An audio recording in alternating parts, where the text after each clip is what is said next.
Operation Domination is underway. The ultimate game plan to dominate your NFL experience. With your hosts, Dan You gotta be confident about your Achilles when you Case show up. Thornton, Yeah, I mean, I got him. and Adam LaRue.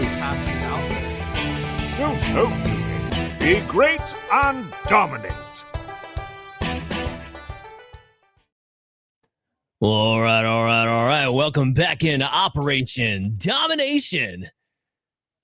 As always, I'm your host, Dan Mater. You can check out Operation Domination on your favorite podcast app or check out our video content when you go to the Fantasy Football Advice Network YouTube channel at FF Advice Net.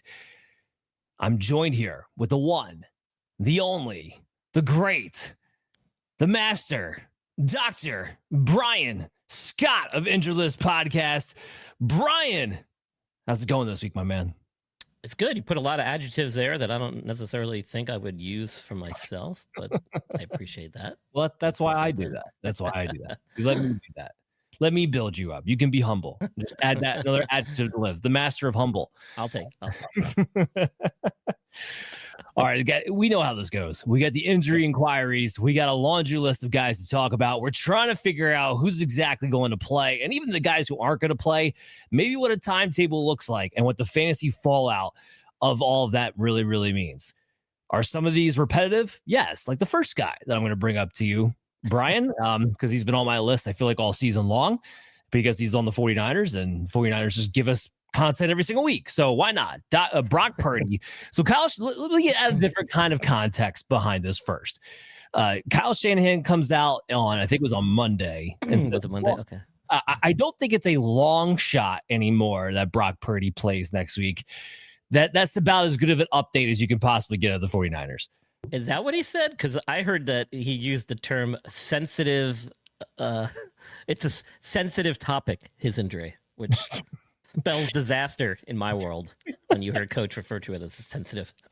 He went from it's not a long shot to it's sensitive to, I don't know. Shanahan just starts making up stuff after a while when it comes to these injuries. And I think we all kind of know that and just kind of have to take that in stride to some degree. Do you have any update, or at least in your medical professional opinion, at this point, I think it's 5 weeks now that he's missed, right? Mm-hmm. Since his second stint when he got knocked out essentially. So what about this toe injury do you think it is, based on what he's missed so far and the fact that he's still practicing limited capacity, which leads me to believe that it's still going to be another week? Well, there's a lot of things that kind of factor into what's going on here. We've talked about it numerous times. The bye week for them is week 14, which seems like it's next year, basically. So it's forever away, which doesn't allow you to buy an extra week of rest, or it's really 2 weeks if you think about it. So that has been an issue all along. Then you factor in that Mac Jones was injured, banged up, but they couldn't afford to have two guys banged up. So they went the route of let's try and get Brock 100% healthy and Mac just keep going because he's playing well. The problem is they've been saying that it's like a turf toe variant. And I've said a lot. It's either a turf toe, it's not, right? But that doesn't necessarily downplay the significance of the injury, because that part of your toe where he's injured is a very important, from a biomechanical standpoint, in order to pivot, plant, twist, throw, follow through, you name it, at the quarterback position. If you have to be mobile, and in many cases they do nowadays, you've got to be able to push off that and explode off that foot, and that joint plays a major role in doing that. And if he can't do it because of pain or whatever issue is going on, he's not ready. And they've been trying to baby this thing all along. He's had some practices where he hasn't done much at all, just some limited stuff on the side. That seems to be the trend again this week. I don't think we see him. I keep saying this. I don't think we see him until they absolutely need him, or Mac Jones loses an extremity. One could happen a lot sooner than the other. Because this week Shanahan came out and said that this injury is sensitive. And I use that in quotation marks. He literally referred to it as a sensitive subject or something to that effect, which means that I think there might have been a setback there. And I think that that's what you're going to see week to week. This may in fact be a true turf toe, and they're just kind of trying to ride it out and not do surgery on it. And it may turn out that he needs something done in the offseason. That time will determine, but they're maybe just trying to gut this thing out, and he's trying to play through it. And this is what happens with a true turf toe type injury. And we've seen this with other players, by the way, at this position, at other skilled positions. So that's what I think is going on. I think there's probably a little more to the story than we'll ever find out as far as the significance and exact nature of this injury. And I think we're seeing that play out. Otherwise, he would have been back in there already, in my opinion. And until he practices in full, I don't think you can count on him coming back. That's the other thing, though, this whole thing. And look, if you have an IR spot, you can stash in Brock Purdy. That's fine. If you don't, you got to, especially if you're a one quarterback leagues, you got to move on. You're in super flex, you're keeping him. All right. Because as soon as he does come back, 49ers have a nice schedule rest of the season. So you're going to want Brock Purdy around. But if you're in single quarterback leagues and you don't have an IR spot, I wouldn't expect him to come back. I wouldn't keep holding on to him like he's going to. And you probably have already developed another pivot option at this point to begin with anyway. But if you need an extra roster spot, go for it. On the flip side of that, if you're looking for a quarterback to stream, you can stream Mac Jones. The Giants are not the Houston Texans. I'm here to tell you guys that right now. It's not even remotely close. Brian will tell you himself. But the Giants right now, they're allowing the third most fantasy points to the quarterbacks, and they're allowing the sixth most passing yards. And I wanted to bring that point up just to illustrate, like, yes, they've given up a lot of rushing fantasy points to quarterbacks, but they're also giving up a lot of passing as well. So it's not just pocket passing. Quarterbacks can have success against this defense too. So if you need a streaming option, Mac Jones is in my top 15. That makes him a streaming option this week. Let's move on here. Jayden Daniels, he was listed with a knee/hamstring. We know the hamstring was the reason that he didn't play, but he was listed at both, so I list him as that. What do you got here on Jayden Daniels for this week? I think we'll see him back. He's started practicing this week. He actually was cited as doing practice drills with the team, not just on the side, which is a good sign. And it sounds like he is good and recovered with that week off. It initially didn't sound like it was a serious hamstring injury. I think he actually could have played last weekend if he had to. So I anticipate he'll be cleared and back on the field this week. I think they just didn't want to get him killed against Kansas City because that offensive line can't block anybody. And they just lost Laramie Tunsil on top of it. So it was not a fun situation. It's another tough matchup. They're playing against Seattle. But if you drafted Jayden Daniels, if you have Jayden Daniels, I think you have to play Jayden Daniels. He comes as a top 12 guy for me, as long as he's healthy enough to be able to start. You're not going to have too many better options unless you drafted Jake May. By the way, go back and check out our episode from yesterday because we talked about that exact scenario where teams who drafted Drake May later on in their drafts as a second quarterback with some upside swing and also had guys like Lamar Jackson on their team, Jayden Daniels on their team, Jalen Hurts on their team, and Drake May. What do you do with the other guys? Well, the answer is you make a move because Drake May is here to stay. I just wanted to kind of bring that up because that's a scenario that I've seen pretty often throughout fantasy football land this season. But if you have Jayden, you don't have a better option, most likely go ahead and start him if he's out there. Kyler Murray, another dual threat quarterback that honestly we don't know if we can play him. He's a cheat code who's not a cheat code because he's a maddening code. He's dealing with that foot issue. Do you think he comes back this week after the bye? I think we do see him. He was pushing to get back before the bye, and the team was kind of holding him out. He's back to practice. He's listed as limited, but I think we'll see him get some full session in before the weekend. Their head coach, and I can't remember who it is, says he needs to be, quote, fully healthy, end quote, to go. But I think he's going to push to play, and I think that ultimately we'll see him make his return this weekend. Jonathan Gannon's the head coach there for the Arizona Cardinals. And so I hear, from a medical standpoint, I feel like this might be the J.J. McCarthy situation. From a medical standpoint, he might be. Go. And I agree with you. So there's a couple interesting things about this, Brian. One, usually the starting quarterback, Kyler Murray, is scheduled to talk to the media on Thursdays. Okay. And at the very last second, they cancel his media session today, which they typically do when guys are getting treatment for injuries. But it was weird that they waited to the last second to do it. And there's already been talk that, hey, hard for anybody who knows anything about football to not notice, offenses looked a little bit more efficient with Jacoby Brissett over Kyler Murray. Health-wise, you might be right. He could be cleared and good to go. I do wonder this might be a JJ McCarthy situation where it's like, well, you're not 100% healthy. Let's go ahead and give it another week. I'm just a little curious. So I would still keep my eye on the Kyler Murray situation. It might not be injury related as to why he gets benched on Sunday. They just might call it injury related. You are exactly right, Dan. And I think that's where that quote "fully healthy" coming from the coach comes into play. Yeah. He's looking for any reason to be like, oh, look, he's not fully healthy. He's sitting. We're not quite ready to go there. Not quite ready. Yeah. So again, keep your eye on that. Joe Flacco dealing with an AC joint shoulder sprain in his throwing shoulder. Yes, so this gets a little bit problem here. That's the big problem here. Yeah. Throwing shoulder. Flacco relies on that arm strength, even though he's like 40 now. He still has it. Not quite as mobile as he used to be. Even then, he wasn't very mobile, but by today's standards anyway. They're saying 50-50. He apparently was quoted in some reports as saying he's good to go. He wants to go. I think it's going to be a true game time decision. Depending on how this game unfolds, though, he might get some limited action on the field. Now, can he play through this? Yeah, it's really just a comfort pain issue.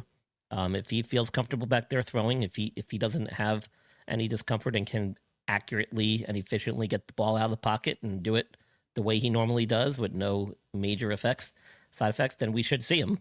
It's not like you can't play through this.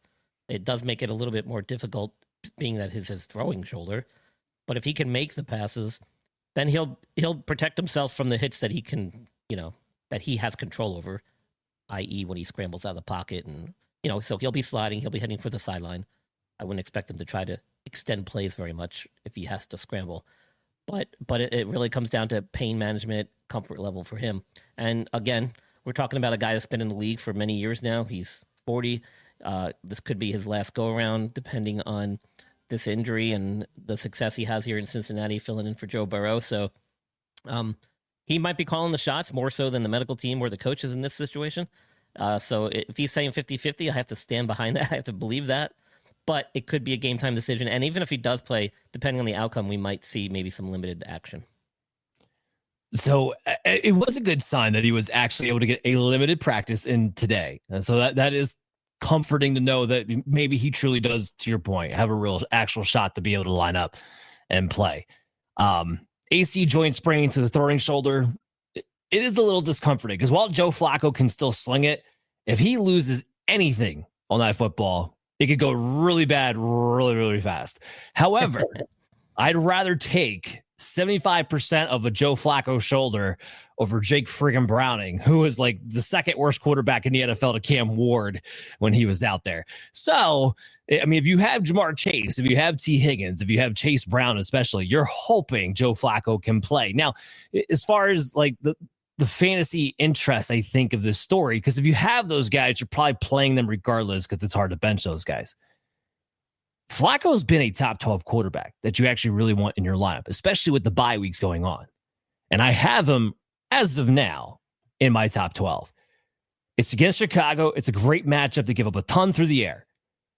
I'm a little bit nervous. I might knock him outside my top 12 and say, go find a different streaming option for this week, because, again, any hindrance to that shoulder, and this thing could go really south really, really quickly if he loses anything on that throw.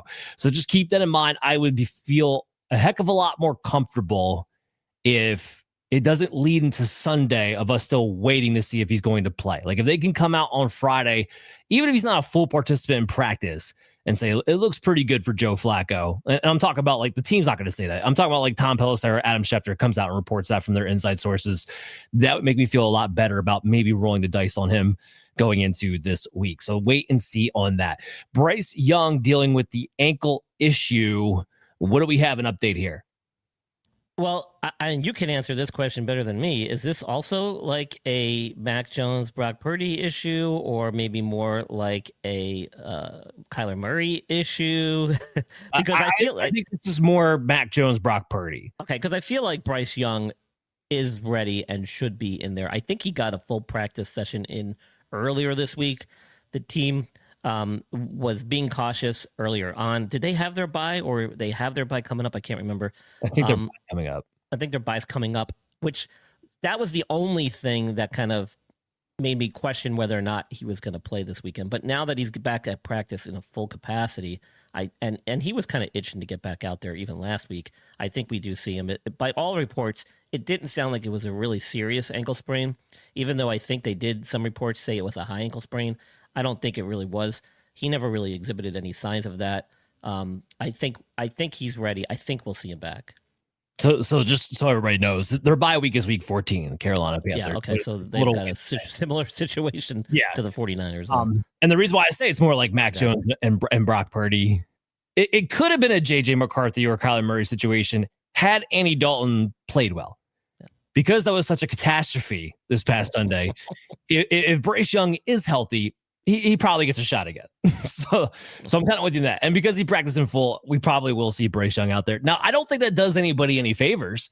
Like, if you have Tetero and McMillan, Dalton might have played horrible, but at least McMillan, for the first time in like 4 weeks, actually had a 7-catch, 99-yard performance. Like, it was something you could actually hold your hat on and plug him in your lineup for. Bryce Young doesn't help that. He was on his cold streak with Bryce Young.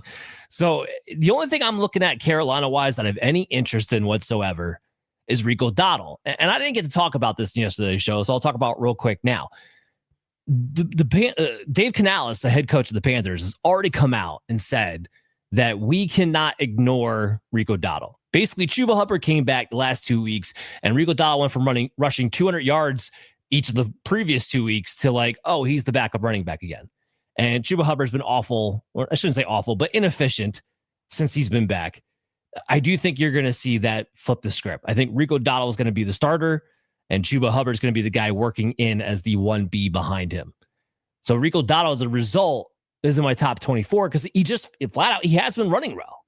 He just carried it over from Dallas. And maybe Rico Dowdle is a better running back than we think, or maybe he's the Chuba Hubbard of running backs where he goes on spells and then we'll see him disappear next year. Very well could be the case. Either way, that's the only guy I have any interest in fantasy-wise when it comes to this team, as long as Bryce Young is a starting quarterback. Anyway, Michael Penix dealing with the foot issue. Does he make a return this week? Well, you say foot. I saw some reports last week that said knee, something about a bone bruise somewhere. I thought the bone bruise was on his foot, so I stuck with the foot. You might be right, dude. I don't even know. It's all over the place. But reports this week are saying that they're optimistic he'll be ready. I think he got some limited practice sessions in already earlier this week. He's probably going to carry a questionable tag into the weekend. He might be a true game time decision. We might not get our final answer right before kickoff, but it sounds like they're moving forward with planning on playing him and him getting ready to play. All right. Well, I mean, that's good news for everybody else involved. Like, Penix has been wildly inconsistent, and I get that. But dear God, Kirk Cousins looks cooked. Like, Bijan couldn't even get anything going with Kirk Cousins in the field. It was bad. So at the very least, Michael Penix comes in. It is a boost for Bijan Robinson. Drake London, who we're going to talk about a little bit later, assuming he's back, it's a boost for him. It's a boost for Darnell Mooney. Like, they need Michael Penix in there, even though he's been inconsistent. Now, this isn't a great matchup. And from a fantasy perspective, Penix has been really bad. I didn't realize he had been this bad. He's quarterback 30 in average points per game. 30. And now you're facing the 8th best defense against the New England Patriots, against the quarterback. It's more so he gives the other guys around him a chance to be fantasy successful. That's what that's about. All right, let's talk about that J.J. McCarthy and Carson Wentz Minnesota Viking situation. So it got a lot clearer when Carson Wentz said, hey, my shoulder's toast. Yeah. So what happened there? Shockingly, he played like 2.5 games with this injury, which apparently was a dislocated shoulder, which resulted in a torn labrum and a fracture to the socket part of the shoulder, which is a bony Bankart lesion is what we term that. And those are injuries consistent with dislocating or subluxing your shoulder due to a traumatic type injury. The fact that he played through it is quite impressive from a healthcare standpoint, because those can be exceptionally painful.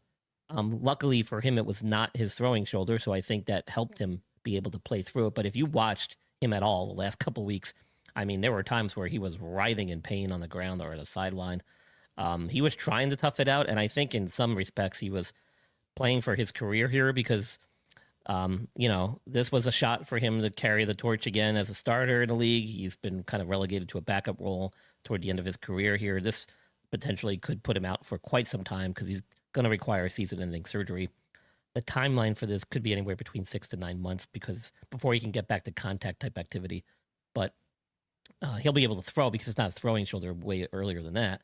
But then it's going to, the question is, well, he was on kind of like a lease, I think 1-year term, right, with the Vikings. So it's like, where does he go from here? And he's going to have to really seriously think about that from a health and career standpoint.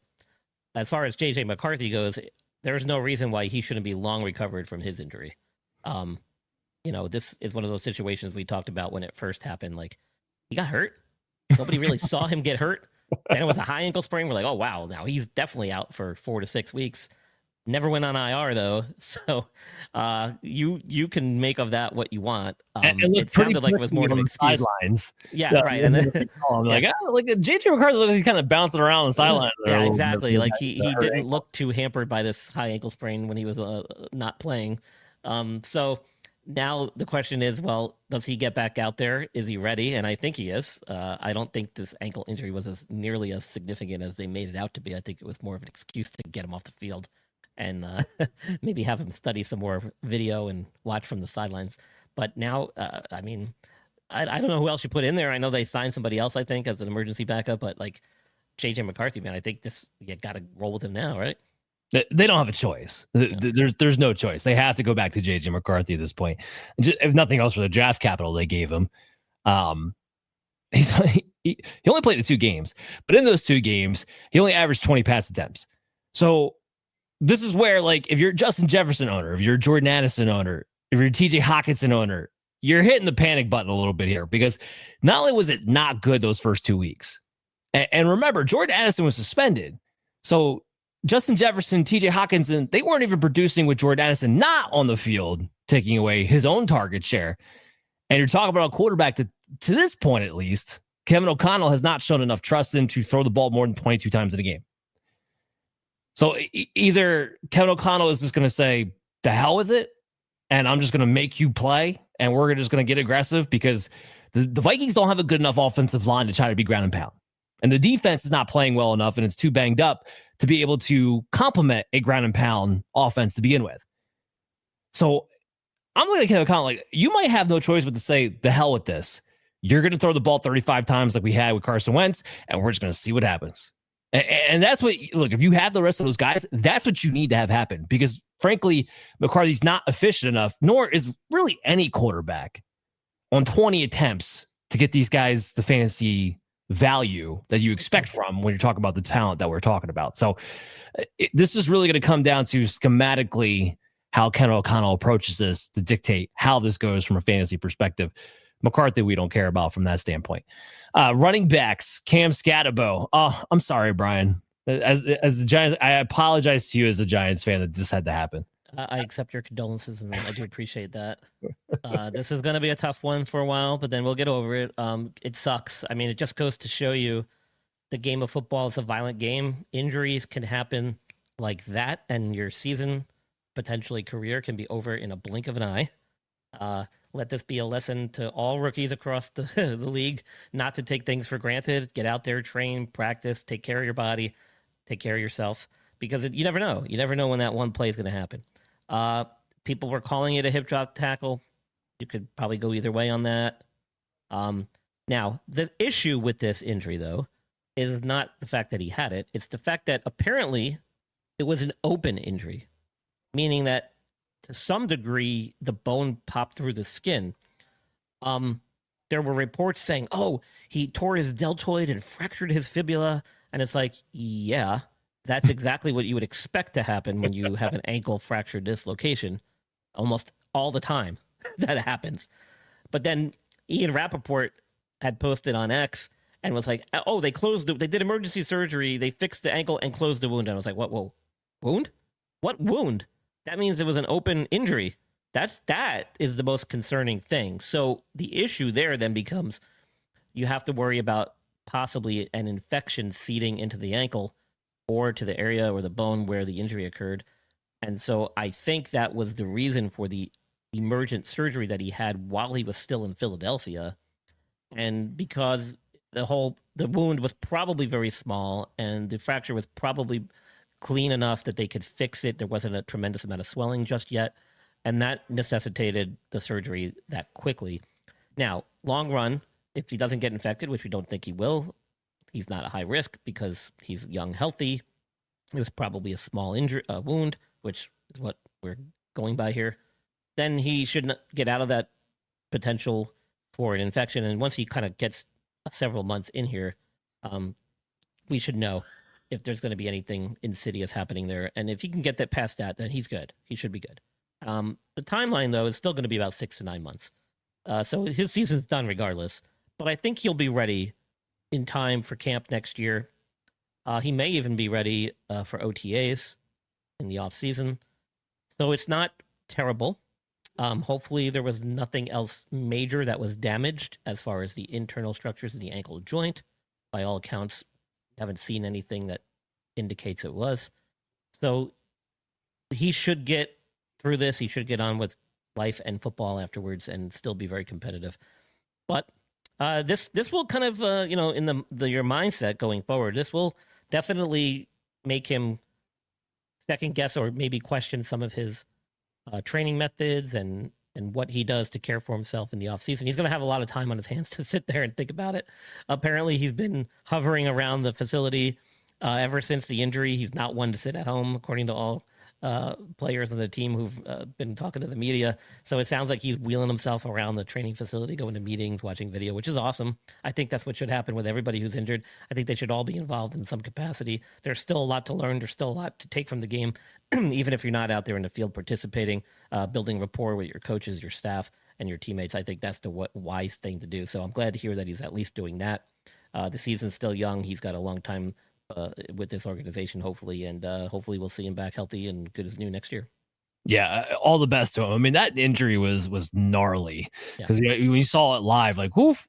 I mean, it looked like the Fred Warner injury. It was your ankle is pointing in the opposite direction that it's supposed to be. So yeah, it's just gnarly. Tyrone Tracy is going to take over this backfield in the meantime, and it will be him. He had 33 snaps to Singletary's 8 the rest of that game with Cam Scatterbo. That should come as no surprise. And you can look at this as one of two ways. Either Tyrone Tracy was bad enough that he got benched for Cam Scatterbo, or that we have a history of Tracy last year, midway through the season, getting an opportunity to be a bell cow back and really going off for fantasy football purposes. And I kind of lean towards, I don't know if he really goes off, but I do kind of lean towards the idea that Tyrone Tracy could be a top 24 running back the rest of the way.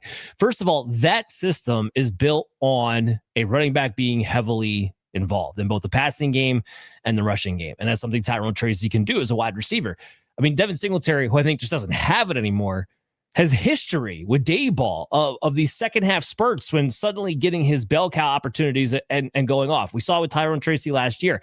So I think it's a real possibility that Tracy is a huge fantasy asset down the stretch. And hopefully you're able to pick him up already on your waiver wire, especially at this point when you're hearing this episode.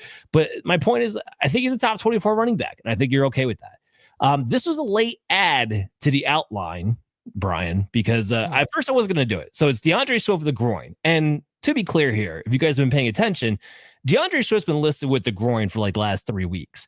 But every other week, he had practice limited capacity on Wednesday, practice limited capacity on Thursday, and wound up suiting up on Sunday. This is the first week where he did not practice on a Wednesday and on a Thursday. So what do you kind of make of that with DeAndre Swift?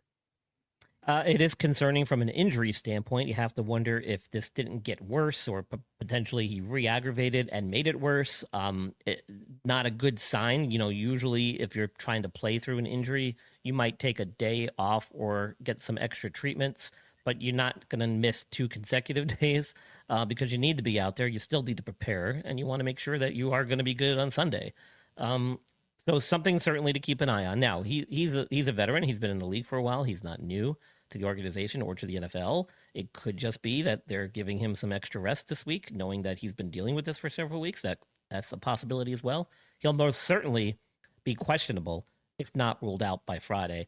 And again, this could be another game time decision, but if he can get through the week and at least get a practice session, and even if it's limited on Friday, I think we'll see him again. If not, then he's going to be out.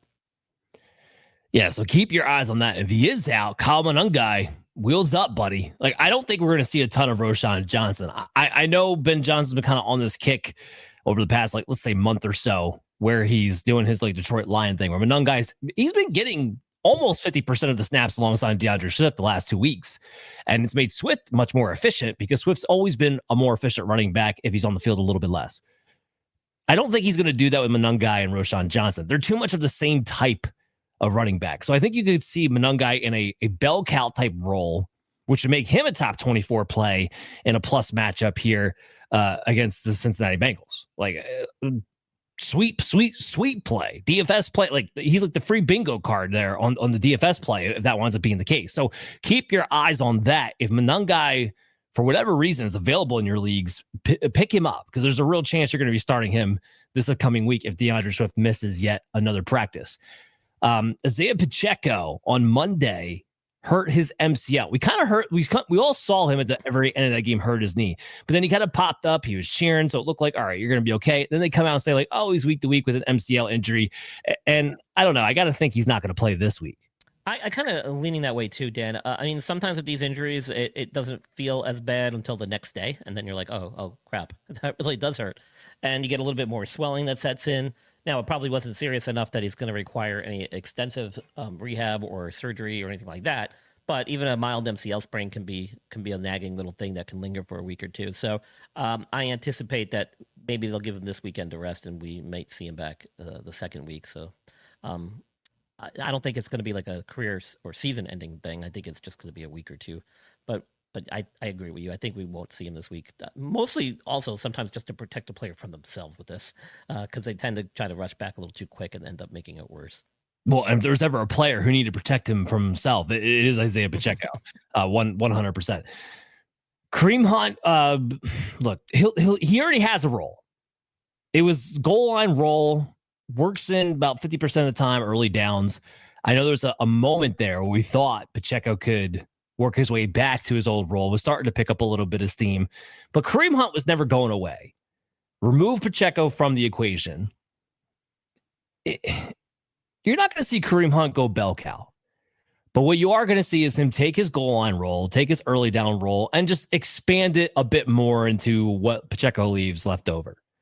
And just expect Brashard Smith to really come in on passing downs and mix in a little bit extra than what he had been doing. Because the Chiefs offense is playing like the Chiefs offense of 3 years ago. Finally, you need the running back in there. Well, you saw what happened on Monday night. Hunt fell into the end zone twice. 3 yards of carry, but he fell in the end zone twice. He's built to do that with this offense. Buffalo can't stop a nosebleed when they play against good offenses. And now Ed Oliver's out for the rest of the season, their defensive penetrating defensive tackle. That plays right into a guy like Kareem Hunt's hands to just fall forward, especially in the goal line. So Kareem Hunt comes in top 24 running back for me. Go ahead, plug him, play him in this bye week. Ramondre Stevenson, toe issue, hasn't practiced this week as of yet. What do you have? Not much. But you know, whenever you hear toe, look thinking a la Brock Purdy or what's his name, Joe Burrow. You got to be concerned that it could possibly be a turf toe. Those are very serious, as we've mentioned before. So we'll see. Not looking good though if you can't get back on the field with this. Travion Henderson. Everyone has been waiting. I hope he didn't drop him. He probably spent so much draft capital to warrant dropping him. They have no choice. You've been waiting for this moment. It's the moment of they have no choice but to play Travion Henderson on an extended amount. And when Ramondre Stevenson got hurt last week, we saw Henderson have the most touches he's had all season. And he did well. He played well. He was efficient on those touches. 10 carries for over 80 yards. He was efficient on those touches. Now, the Falcons are not a great matchup, but they're not as tough of a matchup as they appear on paper. So on paper, they're in the top 10 against running backs from a fantasy point standpoint. But when you actually look at their rushing efficiency, they're in the top 10 in most rushing yards per play allowed. Meaning if a team decides to run it down their throat, they can. And you saw it when San Francisco decided to do it a couple of weeks ago on Sunday Night Football. So if the Patriots just say discipline the run and don't try to get cute and bring in, whoever off the street because Josh McDaniels always manages to find somebody and just let Travion Henderson play, it could be a nice game. He could be a sneaky flex play. But there has to be no Ramondre Stevenson for that to be the case. So maybe you guys finally get that opportunity, and maybe that snowballs into something. But it's something to watch, especially this week. Maybe some good news we can finally talk about. Puka Nacua, ankle off the bye. Is he coming back? I have to think he's going to be ready. Again, this was one of those things where it didn't look like it was really a bad injury. In fact, I thought he got hurt on a play in the end zone, but apparently it was a play or two before that. And then after the play in the end zone, he was like writhing around, but walked himself off. He tried to come back the second half. So it didn't sound like it was a really bad injury, but I think they played it smart given his injury history. They know his importance to the team. They had a bye week coming up. They waited till after that bye, and here we are. I think we'll see him back. I think this is the week that he makes his return.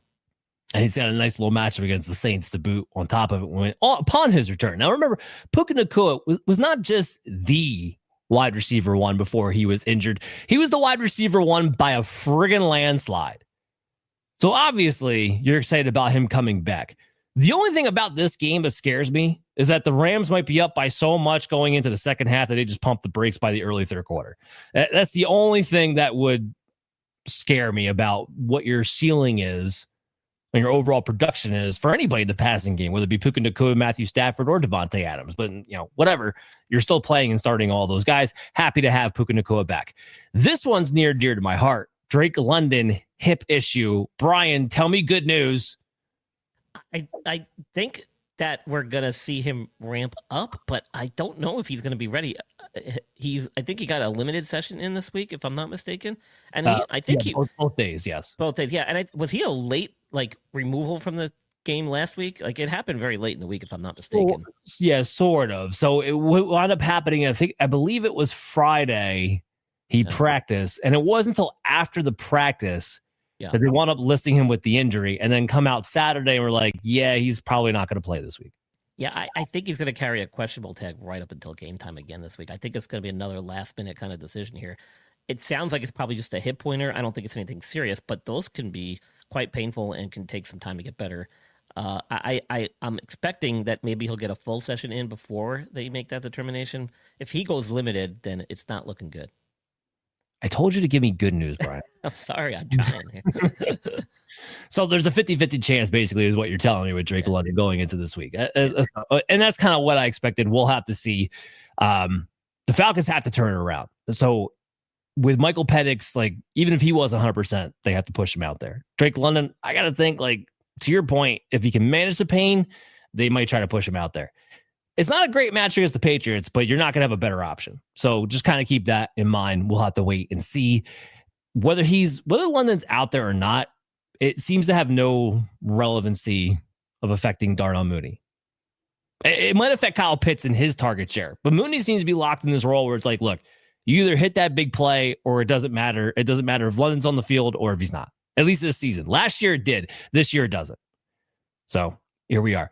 Nico Collins dealing with the concussion. Good news?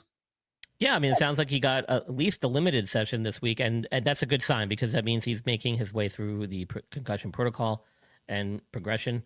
And this is one of those things that's actually really easy to monitor. Just see what he does in practice. If it's more than what he did the day before, then he's getting ever closer to clearing protocol and being cleared to play.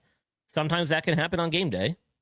Keep that in mind. So it may not happen on Friday, but it is something that you'll have to monitor until you get word that he's cleared. And again, that can happen game day. I can't tell you, Brian, but a half hour before we went on the show, we got word he cleared concussion protocol. There you go. Right after practice on Thursday. So that's good. He didn't have much. He didn't have much practice time and already cleared it. So that's good. Yeah. So good news. Nico Collins, after a 1 week hiatus, will be back this week. So plug and play him. What about his teammate Christian Kirk? I don't think we're going to see him still dealing with a hamstring issue. It sounded like it was kind of a re-aggravation. I don't think he even practiced yet this week. If he did. This is what was weird to me. He got limited testing this week, which I thought was odd after he himself was a very late scratch. He re-injured it on a Friday. Right. I still don't think we see him. I think it'd be foolish to rush him out there with this injury, given that it already re-aggravated once. And we already know that it's very easy to re-aggravate a hamstring, especially in those first few weeks coming off the injury. This might be in at least another week. I'd be surprised if it wasn't. I was just more surprised that he was even practicing at all, given that this seemed like a re-aggravation. Yeah. So if Nico's back and Christian Kirk's out, right now a lot of people seem to think that Jayden Higgins should be the more highly ranked wide receiver over Jalen Noel. And I get where they would get that from. I mean, Jayden Higgins has played more than Jalen Noel, but with Nico back, Higgins is more affected by that because he plays the outside perimeter wide receiver spot. And Xavier Hutchinson has been the opposite side to Nico all season long when they mix Higgins in. If Kirk's out, Noel's the one who kind of mixes into that starting spot. He has finally kind of played himself past Braxton Berrios. I can't believe I'm saying that. I can't believe they had to make him prove himself against Braxton Berrios. What a joke that is. But he has played himself past that point. Jalen Noel might be out there as a slot starting wide receiver this week. We're talking deep leagues here, but it is something to kind of keep your eye on. He is in my top 48 of wide receivers. Brian Thomas has been dealing with this really annoying shoulder injury on top of all the other narrative stuff that's been going on. So can you give me an update on his shoulder injury first? I don't really think there's much new in the way of what he's dealing with and how they're managing it. I think it's just more the same, to be honest. He's probably going to get some limited sessions in, and he'll kind of just play through it. It's probably something that's going to linger for quite a while, maybe even the rest of the year. Yeah, so I wanted to get into this because there's been a lot of hoopla about will the Jaguars trade Brian Thomas, because it just seems like with Liam Cohen, with Trevor Lawrence, there just doesn't seem to be something mixing quite right there. It would be dumb because he's a hell of a talent and he's only in the second year of his career. And Trevor Lawrence has been nothing but a bust. So I don't know why you'd side with him other than the contract.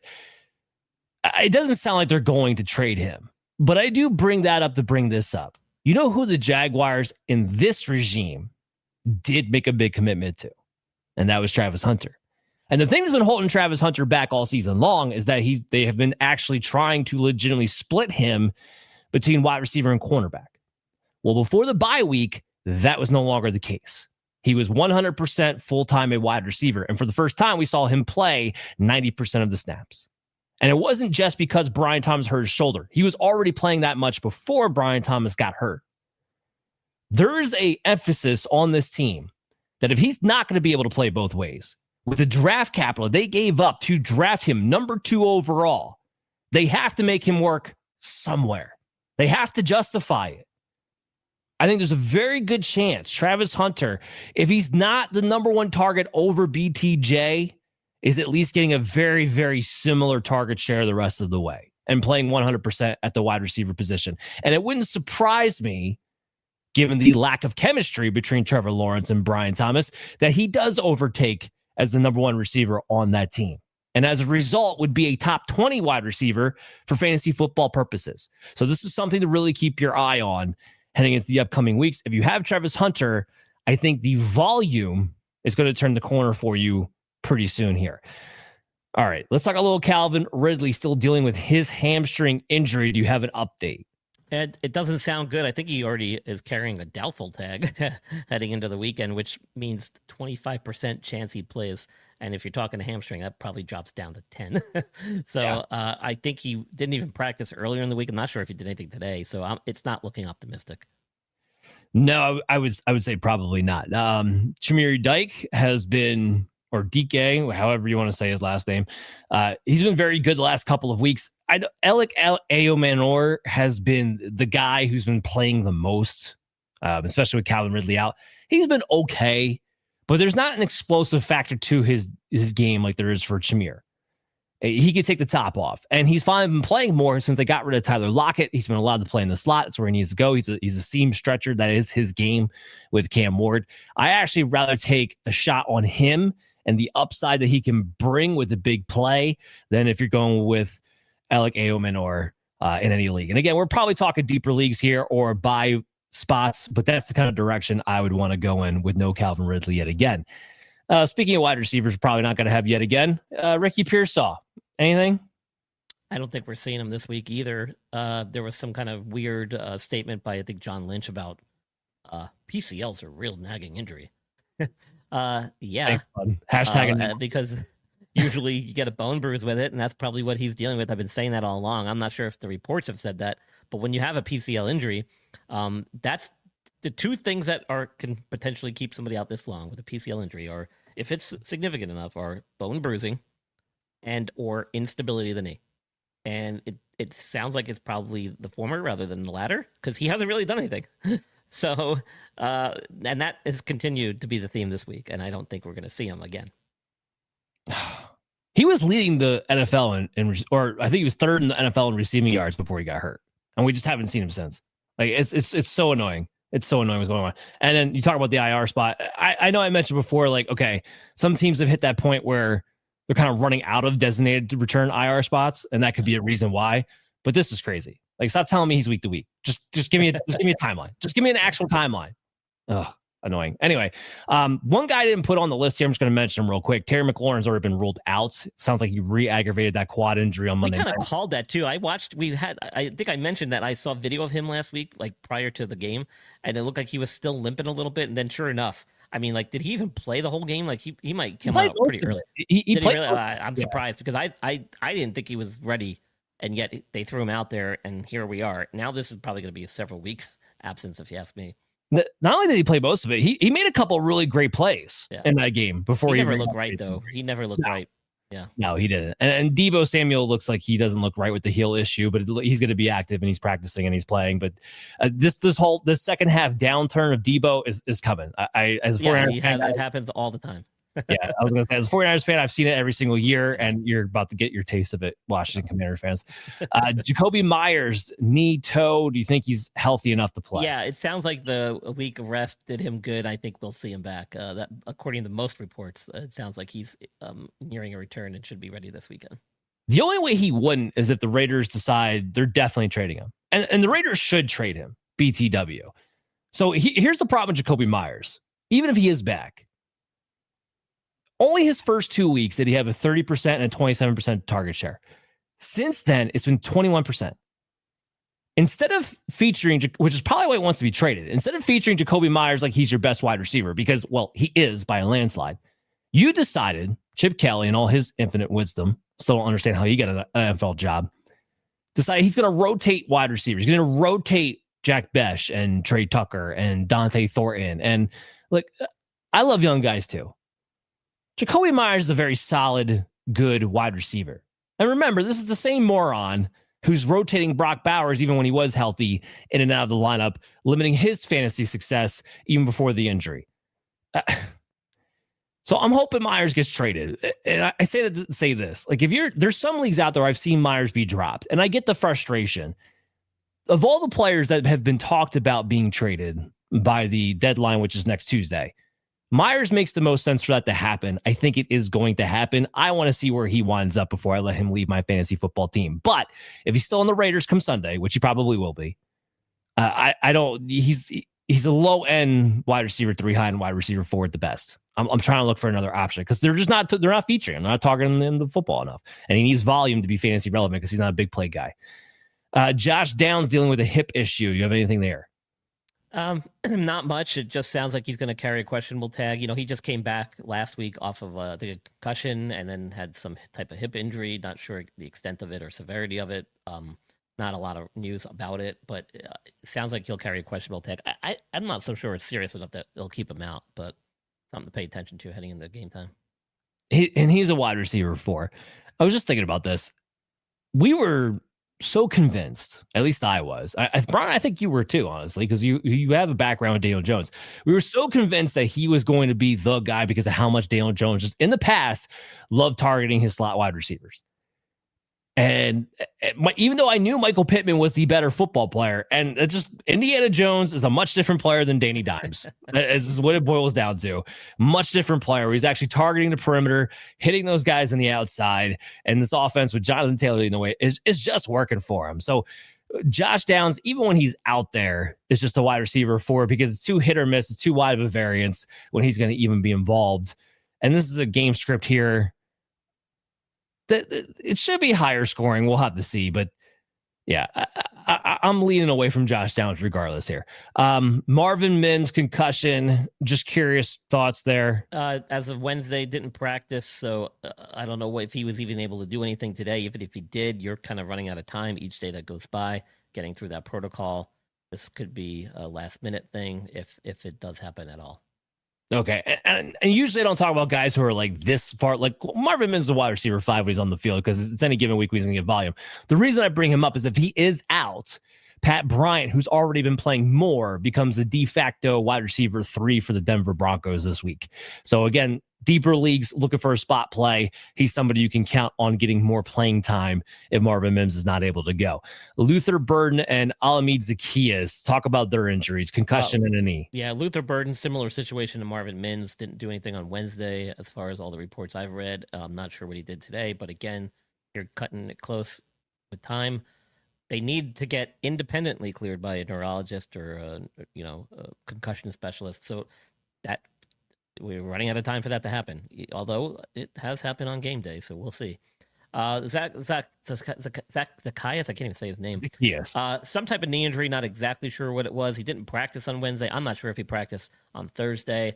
It's not looking good. He'll probably carry a questionable tag if he can even get on the field at all. Otherwise, you'll see him marked out probably by Friday. So these two injuries, again, are significant for a different reason. And they're significant for a guy named DJ Moore, who's just been really utterly irrelevant, disgustingly, quite frankly. Now, I will mention this. DJ Moore was limited in practice on Thursday. He's listed with a hip/groin, but the overwhelming sentiment is that he's going to play. If Luther Burden and Alameda Zaccheaus go away for this week, we kind of saw what would happen last week. Like DJ Moore actually had one of his better, more efficient games a week ago because the target consolidation finally kind of came his way. Like we know Roma Dunzee's going to do his thing. Okay. It's after that who's going to get involved besides the running game. DJ Moore might if those two are gone because then they'll have no other option to turn to besides Colson Loveland then at that point. So I do think DJ Moore becomes a top 36 wide receiver if both those guys are out. I just wanted to point that out. Speaking of Brock Bowers from earlier, his knee issue, is he back?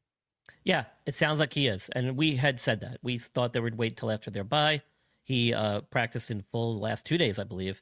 And it sounds like he's going to be ready. I know it's been frustrating. No, I don't think you're going to get the value that you drafted him at any point this season. But if you have him, you're starting him. Cole Kmet with the back issue. Any update there? I haven't heard much on him. I'm assuming he's kind of in the same status that he was last week. And unless he gets on the field with that back injury, I don't expect him to play. Back injuries are difficult to get through. If you can't get on the field at least for a limited team session or team drills, I don't see you playing because it involves your core. They can be very debilitating. And so the first sign that he's feeling better and on his way to back on the field is that he's on the field in practice. And if he isn't, then I don't see him playing. So he has been listed as limited Wednesday and Thursday of this week. So there's some movement there. But 55. I'm kind of with you. Yeah, I'm kind of with you where I feel like in this situation, dealing with the back issue, unless he's a full participant on Friday, I don't know if he's going to play for sure either. And Colson Loveland did an okay job. Like he had 5 targets last week in his absence. He didn't do anything crazy spectacular, but I keep going back to this. First of all, you drafted Colson Loveland. It's not just you drafted him in the top end of the first round. It's that you drafted him in front of Tyler Warren, who's lit the world on fire as a rookie tight end so far.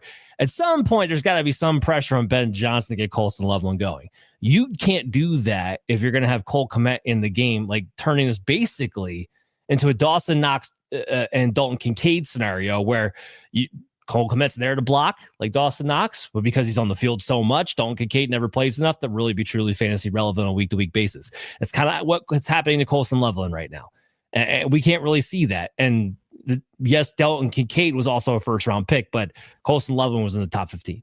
So I think at some point you just got to let the kid play and see what you got. Now, if Cole Kmet's out, again, like I mentioned, Loveland played a full set of snaps, did okay, had 5 targets. Cincinnati is the worst team against the tight end. They let everyone score touchdowns. So if he's there, I'm willing to take a shot on Colson Loveland in my lineup this week if he's going to get the opportunity. Daniel Bellinger dealing with a neck injury. What do you got? I didn't see that one. Caught me off guard there. Hopefully not serious. I do remember when it happened in the game. I saw it happen. He got knocked out of the game. It looked kind of uncomfortable. And apparently what I didn't know before is that he was already dealing with some sort of neck issue. And this was considered a re-aggravation of it. And he's had neck issues in the past too. He has. In his past. Yeah. According to some reports, it looks like he missed practice yesterday and Thursday. Or Wednesday, Thursday. So not looking good. Theo Johnson might get more of a workload now. Yeah, exactly. That's exactly what I was going to say. So when he went out, Theo Johnson just dominated the playing time. And when he's dominated the playing time, he's been targeted. Like Jackson Dart, outside of Wan'Dale Robinson, he's kind of playing the Danny Dimes role, funny enough, because he is targeting the middle of the field like hell. It's either Wan'Dale Robinson or it's a tight end. So if Daniel Bellinger is going to be out, that consolidates the targets now to Theo Johnson. Theo Johnson's a borderline top 12 play for me, even against San Francisco 49ers team. Remember, without Fred Warner, this is not the same defense versus tight ends if they have one that they feature. So I do like Theo Johnson here as a streaming option. Last but not least, Pat Freiermuth, quadriceps injury. Any updates? Oh, another one. You call me off. Why didn't I see these? You must have added these on LinkedIn. I don't know. I don't know. Quad injuries are not good, and he did not participate on Thursday. So if that tells you anything, and just look at Terry McLaurin to see how quad injuries go. Yeah, for sure. And look, I know the Pittsburgh Steelers, their tight end room is a nightmare. And even if you knock one tight end off, let's say Pat Freiermuth goes away, we know that Jonnu Smith and Darnell Washington, you'll probably find some lame excuse to add in Connor Hayward to the mix. Is gonna mix in there. I lied though, Dan. He was a full participant. Oh, he was a full participant. Never mind. Yeah. So never mind. We're all back to like 5 tight ends. Maybe it was just a bruise. Maybe it was just like a quad contusion, which would be ideal. I guess so. Because I was gonna say, like, if you knock him off, Jonnu Smith came in, he got more targets.